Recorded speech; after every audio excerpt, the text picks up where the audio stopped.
as a soul force warrior. But his latest book, and this was what I was referring to in the beginning, has just been published, and it's titled A Ringside View of History. I've just begun reading it, but I've heard a wonderful book discussion come book launch at the India International Center last evening, and I was struck by how many different strands in that book also draw upon themes which he has touched on in his earlier books on Mahatma Gandhi. So we do look forward to hearing about that, Ambassador. Very briefly, this book discussion comes immediately after a fascinating discussion, and I hope you had the opportunity to hear some of that, Ambassador Nazareth, because we heard 4 or 5 different perspectives, beginning from a perspective from Central Asia, from Tashkent, about the recovery of Mahatma Gandhi in Uzbekistan in the post-Soviet space. Thereafter, we heard a historian, Dr. Rajesh Rai from Singapore, and he offered contrasting perspectives of the Gandhian legacy, really, from Myanmar and from Malaysia and Singapore. And it was very, very interesting to hear these different views, because in Malaysia and in Singapore, the Gandhian legacy is very consciously constructed as a way of strengthening a pan-Indian sentiment against various vociferous tendencies, while in Myanmar you have a different set of issues, because Mahatma Gandhi there, he had traveled to Myanmar a number of times, or traveled to Burma a number of times, and had spoken about how Indians are also part of the oppressive structures of imperialism. We also had a very good roundup through the history of one site of Mahatma Gandhi's legacy in South Africa, and that the history of that Gandhi Square was really very, very interesting to hear about. And finally, we had Dr. Husham Hassan Yari talk about Mahatma Gandhi in the Middle East, the different perceptions in West Asia, in Iran. And there was a question, I think, which was really informed by the developments in Syria, and what does a Gandhian perspective reveal about that situation. But we are here to talk about a book on Mahatma Gandhi, which has been written by a diplomat, and therefore he approaches the subject with these contestations and different perspectives and different aspects of geopolitics in view, in mind. And if I could very briefly summarize what I thought were the principal takeaways about this book, and then I'll ask Ambassador Nazareth to talk about it a little, by which time I hope Mr. Ashok Malik would have joined us. But Ambassador Nazareth, in his book, The Soul Force Warrior, really disaggregates Gandhian theory and Gandhian practice, or Gandhian praxis, into 6, I think, principal strands. And these are Satyagraha, Sarvodaya, Swaraj, Swadeshi, Sanskriti, and trusteeship.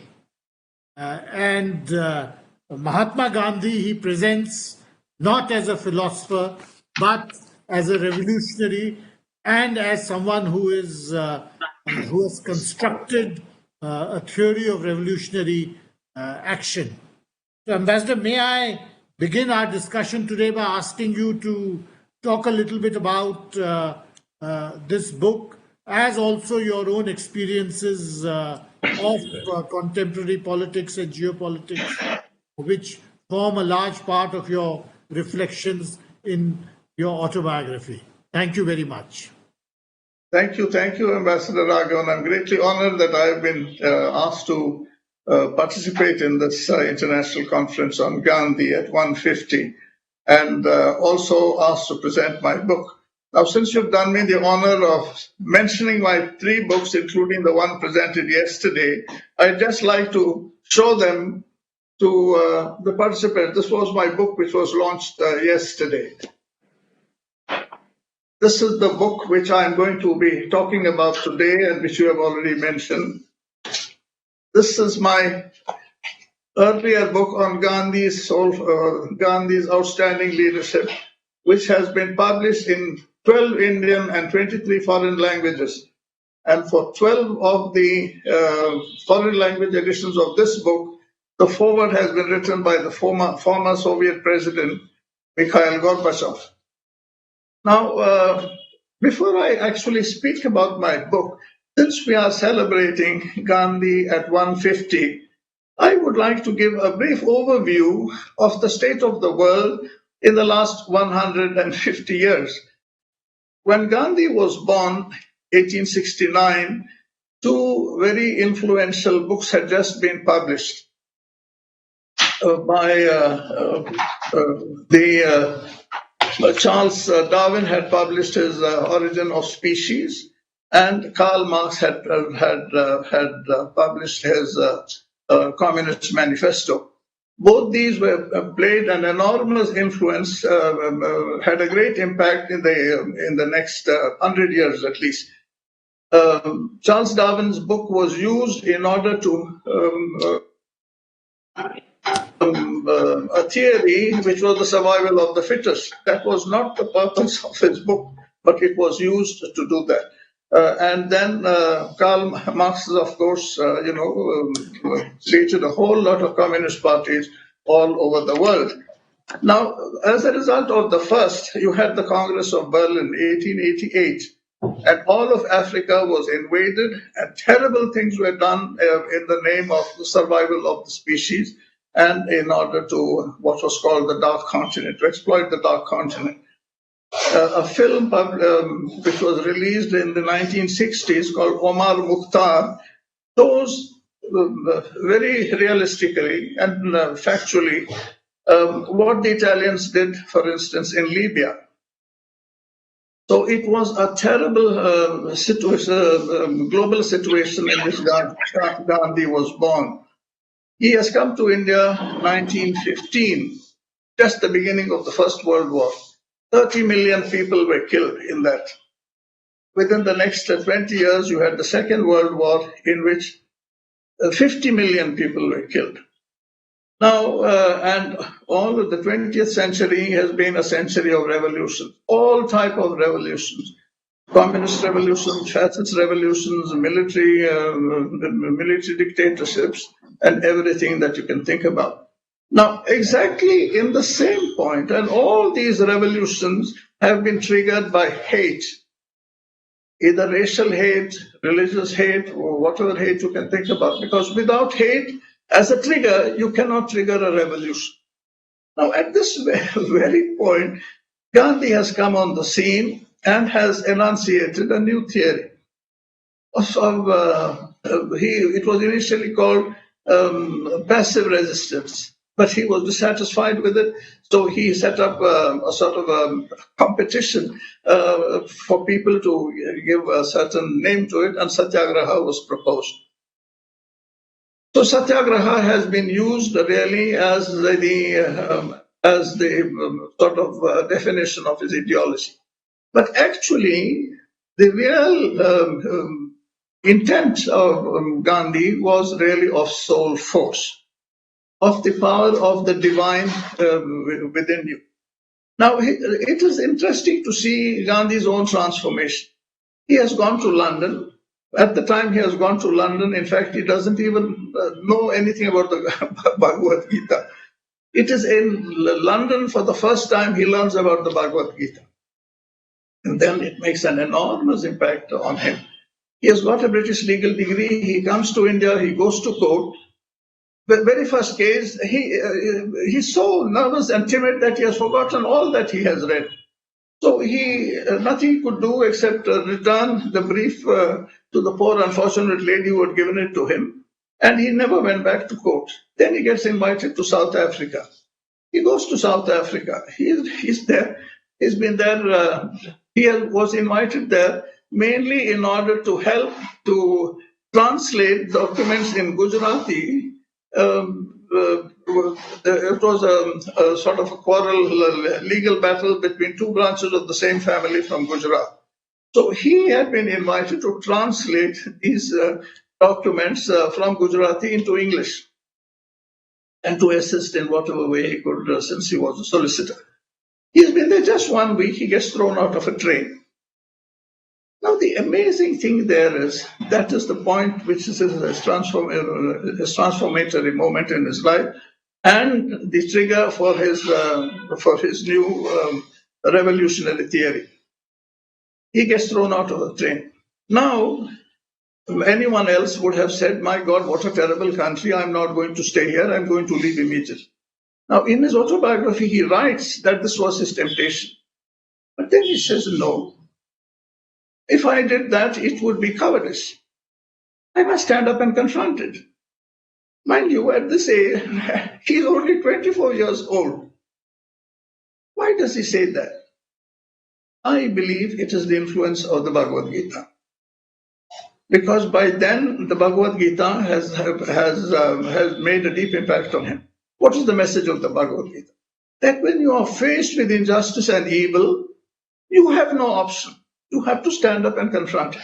You may succeed, you may not succeed. That is not your concern. You have to do your duty. So he goes on to do his duty. And in doing so, in fact, he has now embarked on the path of soul force. And it is incredible. He had gone there initially, I think, for a few months. Ultimately, he stays there for more than 20 years, from 1893 up to 1950. 27 years he has stayed there. And with his thing, for the first time, he has learned to mobilize people just on the basis of this, of non-violent resistance. And he brings about a lot of benefits for the Indian community in South Africa at that time. And then he comes to India, 1915. At this point, and particularly by 1918, Britain is at the height of its power. It was the proud boast of the British that the sun never sets on the British Empire. In many ways, it was a very foolish boast because the sun has set on every empire. But in one way, it was very accurate because every moment of the day, from Fiji in the east to Vancouver in the west, the sun was overhead on a British flag. So from that point of view, it was an accurate thing. And at that particular point, 60% of world population was in the British Empire. Now this is the man, this is the empire this man has set forth to confront and to bring down with soul force. We all know really what happened, how he managed to rouse a whole country and to resist the British. They did their very best to beat them down, to shoot them, to imprison them, to imprison him, all the other leaders. But in 1947, they left. And they left as friends. In fact, that was Gandhi's important objective also. He said non-violent resistance is not a campaign for seizure of power. It is an attempt to bring about a change of relations. Abraham Lincoln had said that 100 years earlier. The best way to get rid of an enemy is to make him your friend. This is what Gandhi did. Now, between 1947 and 1997, all the European colonialisms have disappeared. Hong Kong was the last. Now, this is the scale of Gandhi's achievement. And I felt it is necessary for us, in discussing Gandhi at 150, that we should know the scenario in which he functioned and what was the measure of his achievement. Now, I have dealt with this book. In the first book, I dealt with Gandhi's leadership. What were the main qualities of his leadership? And in fact, this is what had got me interested in him in the first case. How did this really timid man become the fearless leader that he became? In fact, in later life, his motto is, "He who fears fails." So the first thing you have to do is to get rid of fear. He has made this his motto. So that's why I studied this, found out, tried to research and find out what were the elements of his leadership, where did the inputs come from, and what was the effect it had on a whole lot of others, on leaders, on academic disciplines, on music composers, on the whole range of people all over. Maybe that is the reason why it turned out such a great success. So as a sequel to this book, I wrote the second one, Gandhi's the Soul Force Warrior, bringing out the fact that the real meaning behind Satyagraha means to stand firmly to the truth.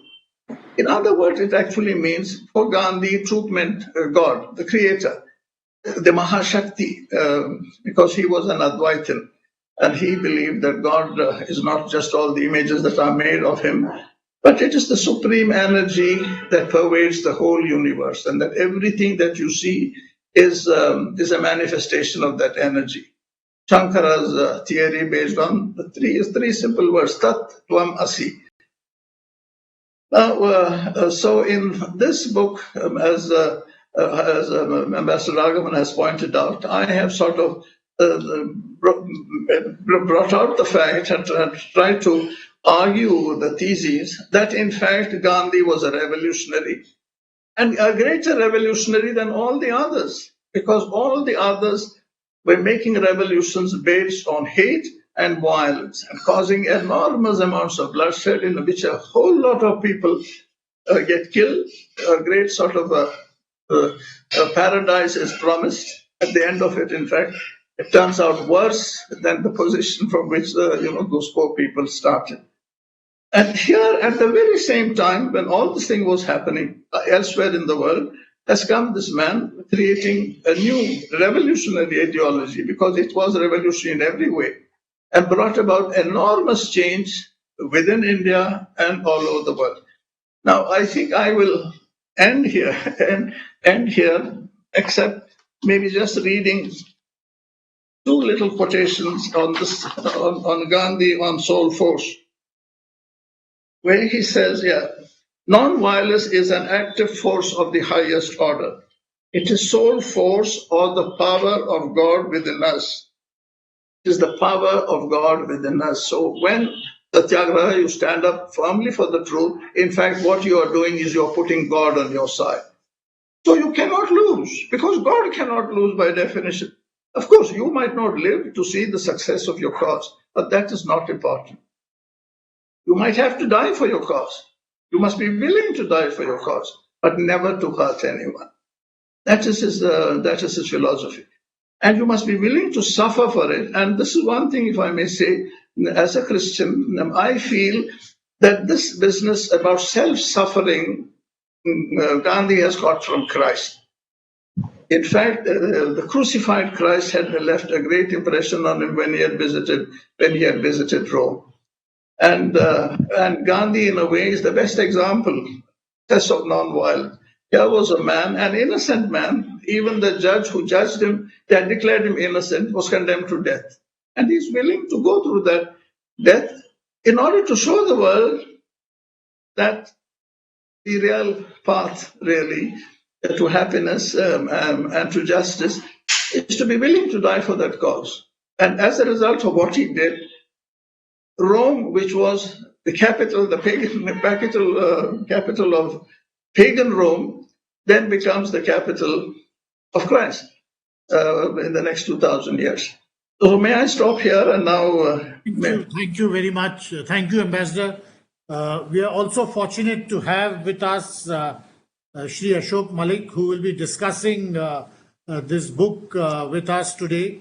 Mr. Ashok Malik has been awarded the Padma Shri in 2016 by the Government of India, and he is best known for being an eminent journalist and columnist. He is presently policy advisor in the Ministry of External Affairs and was previously press secretary to the President of India.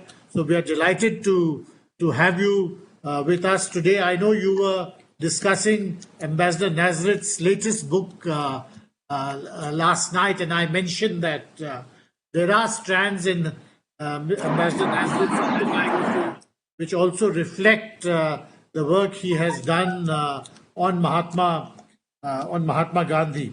But if I can just start this discussion and pick up from the note where Ambassador Nazareth ended, and also refer to something which came up in the earlier session about Gandhian versus statist approaches. And I think what Ambassador Nazareth was saying was that Mahatma Gandhi's great contribution was political mobilization and mobilizing people around an idea and letting the idea then work itself through the politics of the day. And that is quite different from a statist approach, because it is obviously different from trying to capture power for its own sake, but you're rather dealing with trying to transform the software of a state system. This is my thought on hearing Ambassador Nazareth's summary of the book. But Ashok, could I hand over to you and ask for your comments about the book, or indeed about our proceedings so far? May I say something? May I say something before Ashok starts? Yes, yes. I want to say how grateful I am to him, because it is because of him that I had the privilege of presenting this book of mine, Gandhi, the Soul Force Warrior, to the President of India in Rashtrapati Bhavan on the day after it was released in IIC by Gandhiji's granddaughter, Srimati Tara Gandhi Bhattacharya. So many, many thanks. So I would like to tell everyone I love Ashok Malik a great deal. Thank you, sir. Thank you so much. Can you hear me? Yeah, I can hear you perfectly. Thank you so much, Master Nazareth, Master Raghavan, and everybody at ICWA for inviting me here. It's always a delight to be at ICWA, and doubly so, and I'm honored really to speak at an event where Ambassador Nazareth is also present. There's very little I can add after his very eloquent talk on and comments on Mahatma Gandhi. I think what stands out for me is that even almost 75 years after Gandhi's passing, and nearly a century after his greatest work was behind us, he remains so relevant and so open to interpretation and reinterpretation for modern, contemporary, and almost postmodernist causes that were simply not there when he was around. So the modern feminist movement can borrow from him. Modern racial discrimination or the fight against it can borrow from him. The move towards a more sustainable world, ecological conservation can borrow from him. And he remains, in a sense, the model adversary for Western civilization, which is, of course, the dominant civilization of our times. I mean, we can't escape that. And Western civilization has faced many critics and much critique and many adversaries. But I don't think anybody has made it question itself with the moral force and the sharpness, really, the trenchant manner of Gandhi, because his moral and spiritual wealth really makes him much more, as Mr. Nazareth said, he's much more than a Hindu or a Christian or in fact belonging to any one religion. He actually combines all of these. He combines a spirituality going beyond individual religion, and he gives human civilization a sort of a moral compass that remains relevant to this day. I would also like to add here this point which Ambassador Raghavan made about Gandhi versus statist, where Gandhi is the mass mobilizer. He's he's of the people rather than of the state. That is very true, and one of the things that often that does strike me is that we often have demands for, in one case, a book related to Gandhi, written about Gandhi, not one case, several cases, including Stanley Wolper's book years ago and other books more recently, have been banned in the name of Gandhi. Gandhi himself, the most perhaps controversial book he engaged with was Mother India, Catherine Mayer's Mother India. He was repulsed by the book, he hated the book, but he never called for its ban. In fact, he read it carefully, he urged others to read it, and he used it as a trigger for not just a free India, but a better India, for an India that would overcome many of the criticisms, exaggerated perhaps, that were there in Mother India. So he was not looking at a statist response, he was looking at an inner response, a people's response. Finally, I'd like to conclude with, the fact that Gandhi never held executive office has also blessed him and blessed his legacy. Because executive office is like a poison chalice.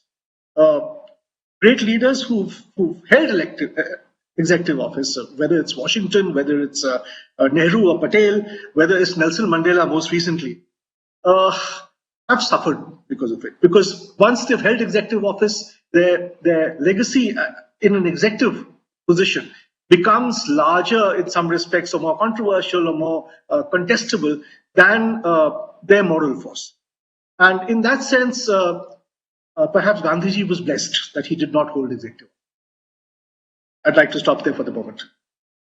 Thank you. I think that's a very interesting thought, because earlier in the morning, Arvind Gupta and Professor Paranjpe went down a similar path when they spoke about, or I think they referred to the need to separate the man from the idea.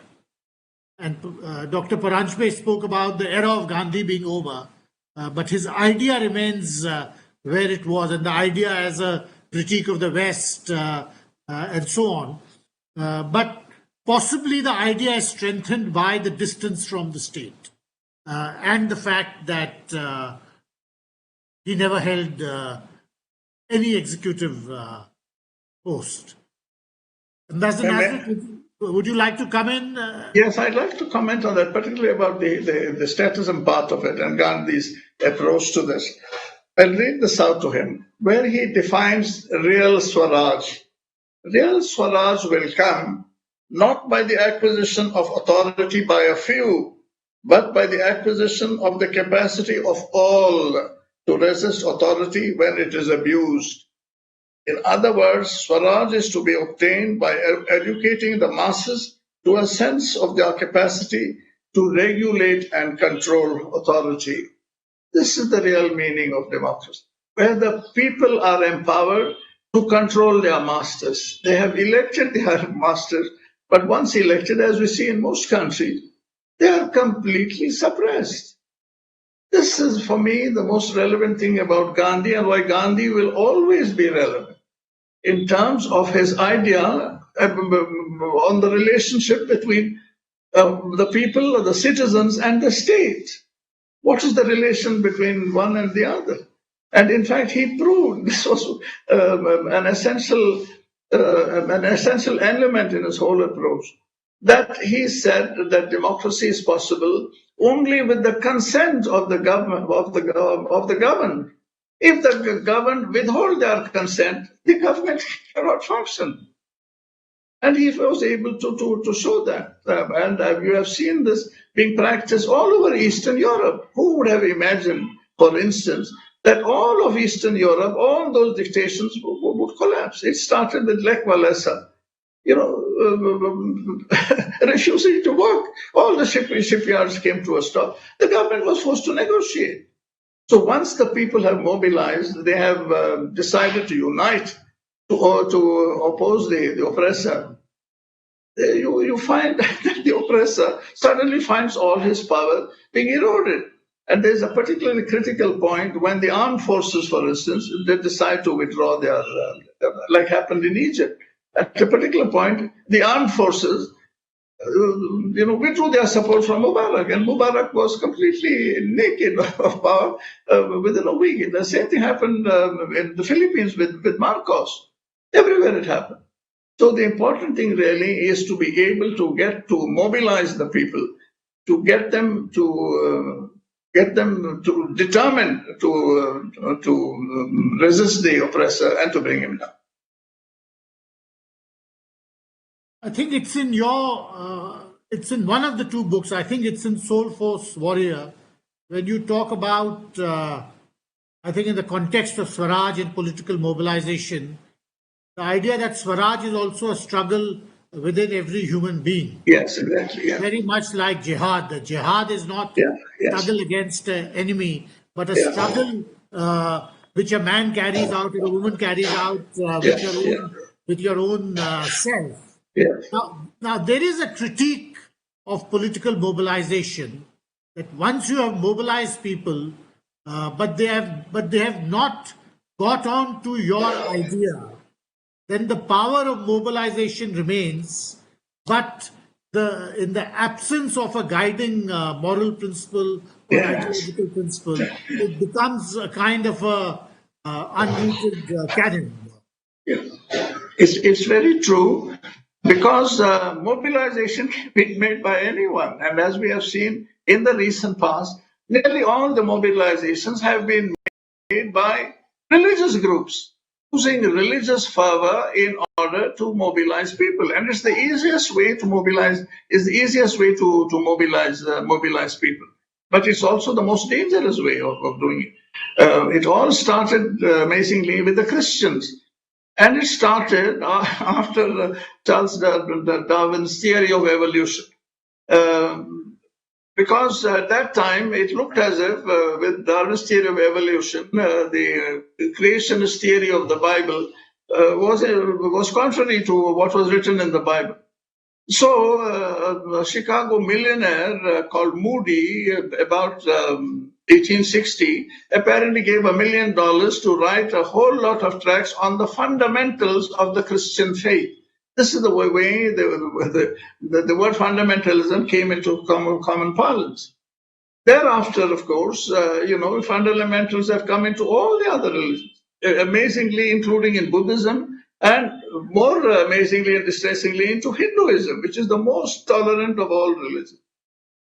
So we have a problem, and this is where Gandhi has made the greatest contribution, by raising religion to the level of spirituality, where he said he's a deeply religious Hindu, but he says, my religion transcends Hinduism and binds me firmly to the truth. By doing so, he has in fact raised religion to the level of spirituality. This is what the world desperately needs. The tragedy of the world is we have too much of religion and too little of the spirituality it so desperately needs. This is the great contribution made. Unfortunately, I must say, the whole business of spirituality now and meditations, His Holiness the Dalai Lama has made a very, very great contribution. There are today, I'm told, more than almost 150 Dharma centers, where people are just coming in to sit in this meditation center and to meditate. They needn't be meditating on Buddhism or on Christian, on anything, but just to meditate, to find peace within themselves. Because ultimately, peace has to begin within oneself before it comes into the world. So this is growing. And as I wrote in my book, I think you or Pastor Raghavan or Mr. Ashok Malik mentioned about Gandhi's contribution in civilization terms. In my book, I have written that with what he did, what he enunciated, Gandhi has put humanity on the next higher step in the ascent of man. I believe this very much, and no one can take this away. People today can praise his assassins and do all sorts of things. But the fact is, in terms of in historical and civilization terms, Gandhi's contribution can never ever be erased. And I am quite sure about that. Ashok, would you like to add? No, I mean, there's very little to add after what Ambassador Nazareth has said. One of the, what was almost lovable about Gandhi is that while being an elevated soul and a great moral force, he was also a very practical man and with an impish sense of humor. And even in his techniques of mobilization, you actually see very practical details which sometimes stand out. One of the things which interested me, and as someone who used to belong to the media, I found this very interesting, is that before he sets off on the Dandi March, he almost excites the world's press. And he waits till such time as enough global journalists have turned up and then starts off. It's almost like a modern public relations media management technique. And there's another famous quote from the historian E.P. Thompson, who meets Gandhi in Britain when he travels there for the Roundtable Conference. And he says, having met Gandhi, I now realize what it must have been like to meet Socrates. And then adds, I also realize why the Athenians fed him hemlock.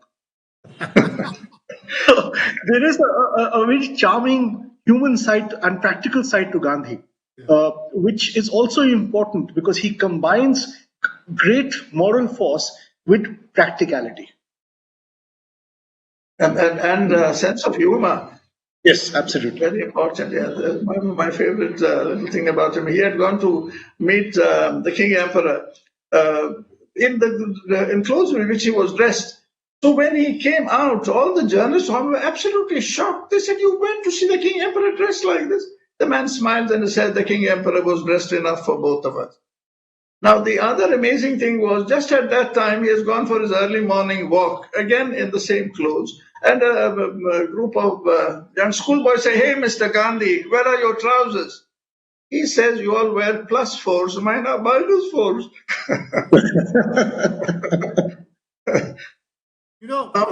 That type of composure and humor, I think, really shows the greatness of the man. Yeah.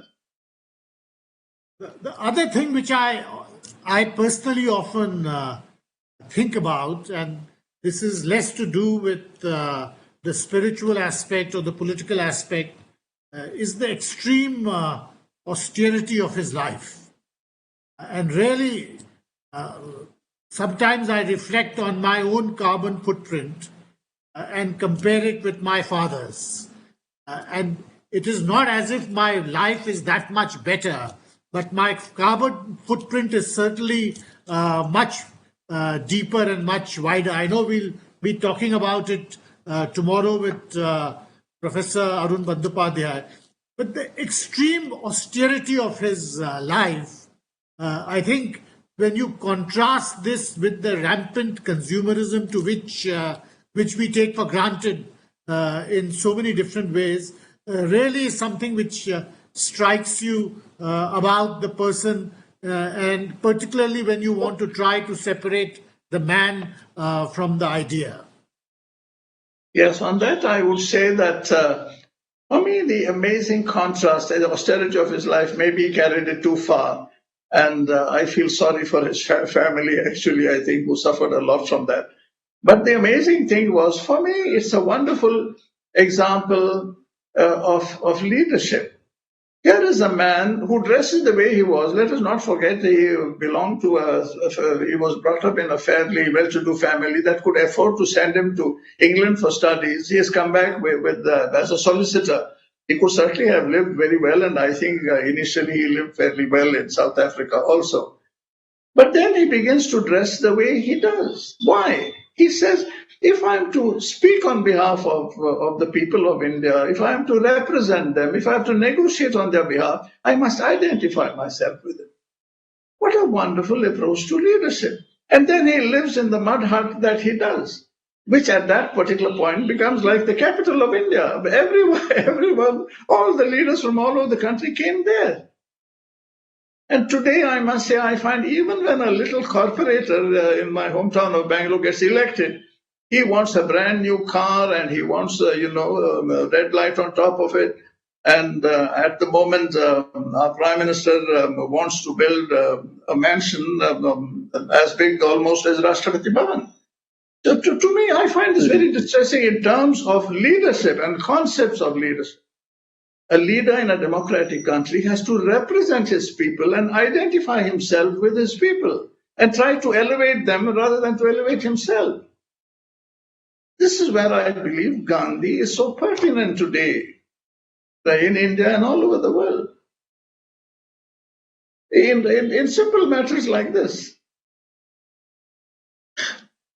I think one does have to look at the personality of the individual and not so much the sort of the outer appearances, as you know, as Sarojini Naidu famously said, it cost a lot to keep Mahatma Gandhi traveling third class but that did not. Now, yes, Gandhiji lived in Birla House at one level, but the point is his simplicity, his nature did not change, and more than sort of outward buildings or appearances. I think Gandhi Gandhi can inspire a millionaire, Gandhi can inspire prime ministers, Gandhi can inspire cobblers on the streets. So Gandhi has inspired Lech Walesa, Gandhi has inspired, American presidents, Gandhi has inspired much more humble people. It inspired Sundarlal Bahuguna. So again, as I said, I don't think practicing austerity, even when it is some degree of I wouldn't say extravagance, but some degree of spending is needed, is necessarily un-Gandhian. Is necessarily Gandhian, because Gandhi was a very practical person. Even his views, even during the First World War, for instance, he gets involved, not in a violent manner, but he recognizes it. So